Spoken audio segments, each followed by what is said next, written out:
জন যাবে যারা এই দেশটা পরিচালনার জন্য নিয়ম কানুন নীতি আইন বানাবে, রাষ্ট্রটাকে চালাবে, তার প্রধানমন্ত্রী সরকার তারা ঠিক করবে।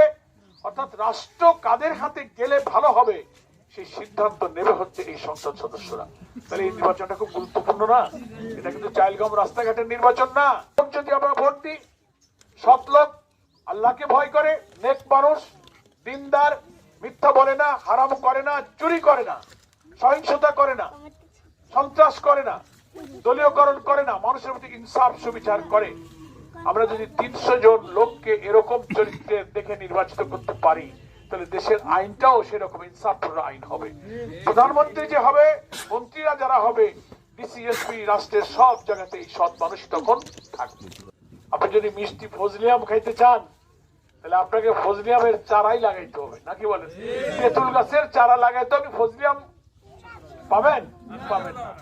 লাগাই দিলেন, দিয়ে এটা লাগাই দিই, আল্লাহর কাছে দোয়া করবেন যে আল্লাহ তুমি লাগাইছি তেঁতুল দাও একটা ফজলিয়াম।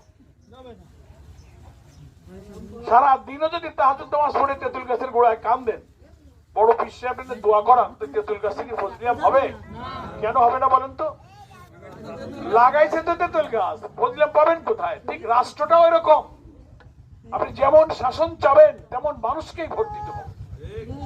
আপনি ভোট দেবেন চোর, ভোট দেবেন ডাকাত, ভোট দেবেন আল্লাহ রসুলকে মানে না, নামাজ রোজা নাই, মিথ্যা বলে, হারাম খায়, টাকা পাইলে চুরি করে, জনগণের সাথে